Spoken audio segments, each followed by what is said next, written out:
वेद बातमीचा, लढा सत्याचा, निर्भीड पत्रकारितेचा, राजकारणातील महत्त्वाच्या बातम्यांच्या अपडेटसाठी आजच आपल्या YouTube चॅनेलला क्लिक करा. नमस्कार, आपण पाहत आहात वेद बातमीचा.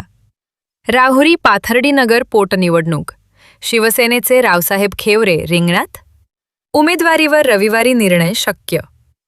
राहुरी पाथर्डी नगर विधानसभा मतदारसंघातील पोटनिवडणुकीसाठी राजकीय हालचालींना वेग आला असून शिवसेनेचे रावसाहेब खेवरे हे निवडणूक लढवण्याच्या तयारीत असल्याची माहिती समोर आली आहे. खेवरे यांनी महाविकास आघाडीतील काही प्रमुख नेत्यांची भेट घेऊन निवडणूक लढवण्याची इच्छा व्यक्त केली आहे. तसेच त्यांनी उबाठा गटाचे प्रमुख उद्धव ठाकरे यांची भेट घेऊन मतदारसंघातील राजकीय परिस्थिती व संघटनात्मक माहिती सविस्तर दिल्याचे समजते. महाविकास आघाडीमध्ये उमेदवारीबाबत चर्चा सुरू असून अंतिम निर्णय लवकरच होण्याची शक्यता आहे.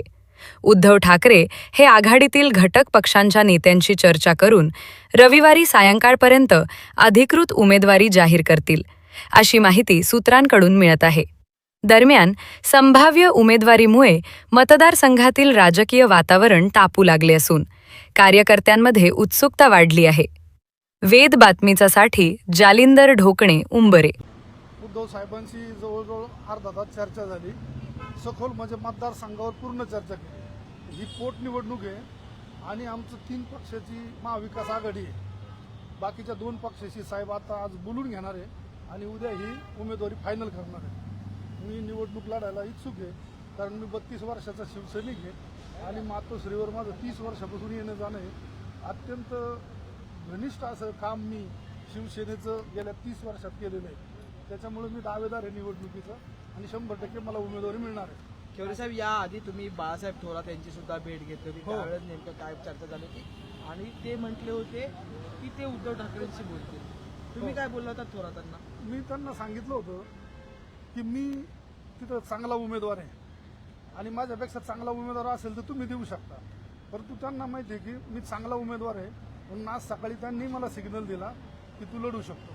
तुम्हाला थोरातांनी म्हटलं का तुम्ही लढा? माझा फोन झाला ना त्यांच्याशी, आजच झाला होता. आज. हो, म्हणजे लढा म्हणाले नाही ते म्हणलं तर साहेबांशी भेटा आणि साहेब वरच्या लोकांशी चर्चा करतील. म्हणजे पवार साहेबाशी करतील, ते सपकाळ साहेबाशी करतील आणि निर्णय घेतील.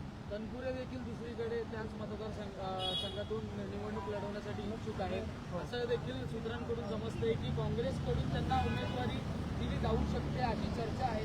नाही, आता काय झालं, वेळ थोडी निघून गेलेली आहे.